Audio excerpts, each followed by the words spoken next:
E20 petrol కి వ్యతిరేకంగా Aam Aadmi party chief Arvind Kejriwal gear మార్చి స్పీడ్ పెంచారు. ప్రధాని నరేంద్ర మోదీ నివాసానికి ఇవాళ March చేపట్టబోతున్నారు.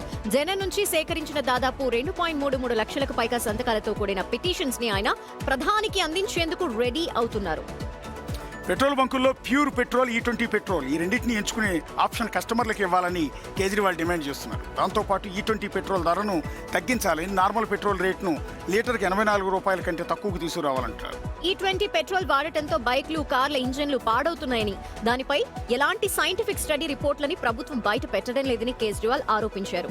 America president Donald Trump ఒత్తిడి వల్లే కేంద్ర ప్రభుత్వం యుఎస్ నుంచి ఇథనాల్ కొనుగోలు చేస్తూ ప్రజలపై బలవంతంగా ఈ పాలసీ రుద్దుతోందని సంచలన కామెంట్స్ చేశారు. ప్రధాని నివాసానికి 100 మందితో ఇవాళ 12 గంటల టైంలో వెళ్లేలా కేజ్రీవాల్ ప్లాన్ చేయగా ఢిల్లీ పోలీసులు ఈ మార్చ్ కి పర్మిషన్ నిరాకరించారు. సో అక్కడ హై టెన్షన్ సిచ్యువేషన్ కనిపిస్తోంది. ఇప్పుడు దేశంలో నంబర్ 1 అరాచకవాదిగా ఎవరు నిలుస్తారనే పోటీలో కాంగ్రెస్ను మించిపోయేందుకు కేజ్రీవాల్ పోటీ పడుతున్నారని బీజేపీ ఫైర్ అయింది. అనుమతి లేని మార్చికు ప్లాన్ చేసి ఉద్దేశపూర్వకంగా గొడవ సృష్టించి చివరికి తానే బాధితుడిగా కలరింగ్ ఇచ్చుకునేలా కేజ్రీవాల్ తీరు ఉందన్నారు బీజేపీ నేత. ఒకసారి ఢిల్లీ శివ దగ్గరికి వెళ్దాం. శివ, ఏంటి ఇది? ఆ కేజ్రీవాల్ మళ్ళీ చాలా రోజుల తర్వాత యాక్టివ్ అయినట్టున్నారు.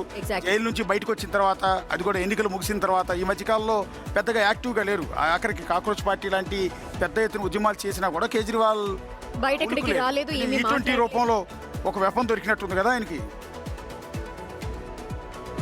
డెఫినెట్గా ఢిల్లీ అసెంబ్లీ ఎన్నికల్లో ఘోర ఓటమి తర్వాత మరొకసారి ఒక ఉద్యమానికి శ్రీకారం చుట్టేందుకు ప్రయత్నాలు చేస్తున్నారు. దేశవ్యాప్తంగా E20 వివాదం అనేది కొనసాగుతుంది. తనకి అనుకూలంగా మార్చుకోవాలి, పార్టీని బలోపేతం చేసుకోవాలనే ఉద్దేశంతో ఇది ఒక ఆయుధంగా కూడా మలుచుకునే అవకాశం కనిపిస్తుంది. దానిలో భాగంగానే మొత్తం 2 లక్షలకు పైగా సంతకాలతో ఒక పిటిషన్ తయారు చేశారు. ఈ 100 మంది ఎవరైతే అనుకూలంగా ఉన్న అనుచరుల వర్గం ఎవరైతే ఉన్నారో వారందరితో కలిసి మధ్యాహ్నం 12 గంటలకు తన నివాసం నుంచి లేదా ఇటు ఫిరోజ్ రోడ్లో ఉన్న పార్టీ కార్యాలయం నుంచి 100 మందితో అక్కడికి ప్రధాని నరేంద్ర మోడీ ఇంటిని ముట్టడికి ప్రయత్నాలు చేస్తున్నారు. కానీ ఎక్కడికక్కడ బార్కెట్లు కూడా ఏర్పాటు చేశారు, అడ్డుకునే ప్రయత్నం చేస్తున్నారు.